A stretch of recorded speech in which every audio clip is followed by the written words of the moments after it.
Well, hello, all you fellow achievers.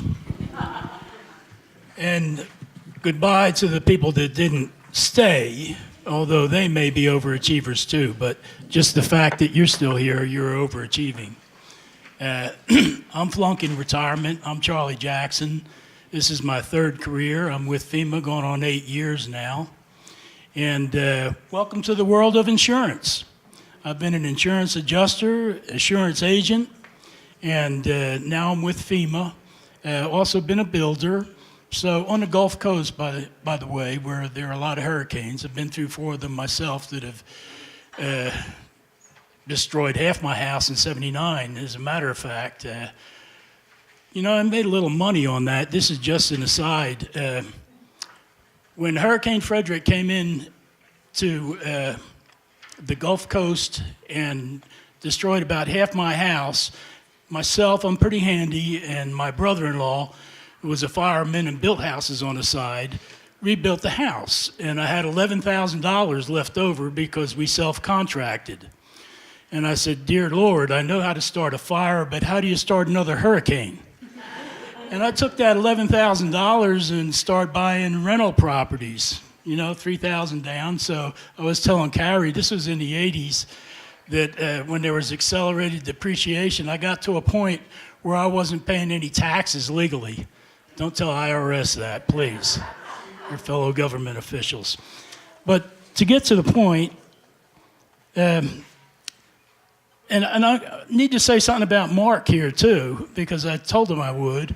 I have CenturyLink, and we bundled with DirecTV, and we had a big problem. I called CenturyLink. The guy was wonderful. I'll tell you what, customer service has never been better with CenturyLink. He called DirecTV, got me fixed up, and we're off and running, and I'm paying like $40 a month less. I don't know how that happened, but that's where we are. So thank you, Mark. Yeah. Yeah. Let me get this. I think we're on, aren't we? Yeah. Oh, I see. Here we go. So we all have, and as a former businessman myself too, we all have property risk, and that entails a lot of things. We can go forward here. There we go. Your risk, it could be greater than you think. For instance, if business insurance won't protect you from floods, flood insurance will. And that's what I'm here about. I'm an insurance specialist with FEMA, among other things. And we're playing different roles these days because of budget. And you have 4 choices as a businessman or a businesswoman. Sorry. Did I save myself? Okay. You can pay recovery costs out of your own pocket, take out a loan. I'm having a hard time. Okay, I'm not pointing right. Close your doors, and that ends your livelihood. Or you can buy flood insurance. There you go. Mitigate your potential loss by purchasing flood insurance. How many people in here have flood insurance? Woohoo. How many people are in a floodplain? Okay. You know that during 2000, are you in a floodplain? Okay, just kidding. Okay. During 2013 floods, over 50% of the flood was outside the floodplain. That was mostly up and around the Denver, Boulder, and Lyons, and Estes Park areas. So with 50% outside the floodplain flooding, you can get what we call preferred risk policy for pennies on the dollar. Tops is $466 a year. I don't know what it is for business, but $466 a year for residents. And that covers $250,000. We'll get to what's covering for business in a second here. Okay, so your risk realities. Even a few inches of water can be destructive. It can buckle your floors, your your walls, just a few inches of water, and it can cause tens of thousands of dollars in damage. Commercial flood claims average between about $75,000 from 2007 to 2011. That's not even to mention Katrina. That's in 2005. And almost 40% of small businesses never reopen. And this is because of flood. I heard different statistics earlier on different catastrophes. But that's a fact, and I got these figures directly from our home office. Flood insurance covers physical damage to your property and most personal possessions. Carrie mentioned personal possessions, but your property is your structure. And the structure, if it's damaged, can be insured up to, in our case, $500,000 for businesses. Most personal possessions, like your chairs, not your business inventory, but your chairs and your furniture and your paraphernalia on the walls. If you have desks and things like that, they're covered up to $500,000. So each of those, the structure and the personal possessions, are covered for $500,000 up to that point. And if you need more, you have to get excess insurance. And these are separate policies, one on the structure and one on the contents, personal possessions. Having a hard time with this. Coverage details, building property. And you don't have to, I just want to give you an idea of what's covered on the building. And there's a bunch of things that come into play, like your insured building and foundation, of course, and the electrical and plumbing systems within that building, central air conditioning equipment, refrigerators, cooking stoves, building appliances that are plugged in. Remember that. They have to be plugged in, so don't go in after the flood and plug them in because you might get electrocuted. Permanently installed carpeting over unfinished flooring. Permanently installed paneling, wallboard, bookcases, cabinets, window blinds. You don't have to worry about memorizing any of this because I have brochures. If you need some things, if you want a list, I've got it in the box back where I'm sitting. Covers details, personal contents, property. We can go through this list too, and again, you don't have to worry about memorizing what am I doing wrong here? Okay. I went backwards.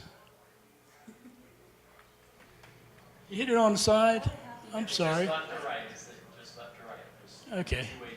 Yeah, your personal belongings and curtains, portable window air conditioners, portable microwave ovens, and portable dishwashers, carpets that are not included in the building coverage, clothing washers and dryers, food freezers and the food in them, certain valuable items such as original art, furs, up to $2,500.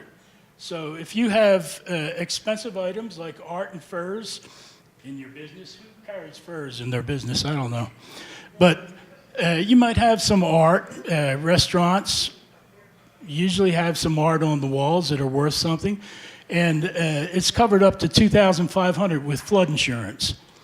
Anything over that, if you have expensive things, a $50,000 piece of antique furniture, you have to get covered separately. Okay. And what's not covered? Okay. Damage caused by moisture, mildew, or mold. Unless you mitigate. If you have a flood and you just leave the premises and let everything go and then you find mold in, we're not going to pay for that. You have to open windows, bring in fans, and hire some people to mitigate that, and then we will pay for that if you can prove you've mitigated. Currency, precious metals, valuable papers, they're not covered. Property belonging outside of an insured building, living expenses such as temporary housing. Now we have some new laws that are coming into effect, and that may be changed. Living expenses and some other things that will come into play in the 2015, in the year 2015. You may have heard of the Biggert Waters Act. Congress has given us FEMA, they've given us the capacity to be the messenger, and you know what happens to the messenger. Financial losses caused by business interruption or loss of use of insured property, self-propelled vehicles such as cars, including their parts. They're usually covered by car insurance anyhow. Now, there's a big problem up here in Colorado with basements, usually because people that have a basement make it into a mother-in-law suite. Okay, then that bottom floor of the basement becomes what we call your base flood elevation, and your insurance rates are then tied to that base flood elevation, and they go sky high. So there are certain things that are not covered in basements, and I have that list too. It's all on 1 or 2 pages. I'll be glad that anybody wants to stop by and see me and exchange cards. I'll give you that list. There's also limited in areas below the lowest elevated floor, which I just mentioned. So it's not only basements, but crawl spaces under an elevated building, enclosed areas beneath buildings elevated on a full-story foundation. A lot of these are found on the coastal areas where you see houses on stilts. There's limited coverage underneath the bottom floor. There's resources that you can go to right away, and one of the best is floodsmart.gov, or just Google FloodSmart, and you'll get loads and tons of information. Another one is the FEMA MSC, which is the MAP Service Center, and you can Google MSC FEMA and go to the MAP Service Center, and what that'll do for you is you can plug in your address of your business, and you can find out if you're in a low, high, or moderate flood zone. And you can just follow the yellow brick road on that side, on that site, and find your official flood map, access a range of other flood hazard products, and take advantage of the tools that are on that site. So with that, I'm going to end my talk here, but I do want to mention a couple other things and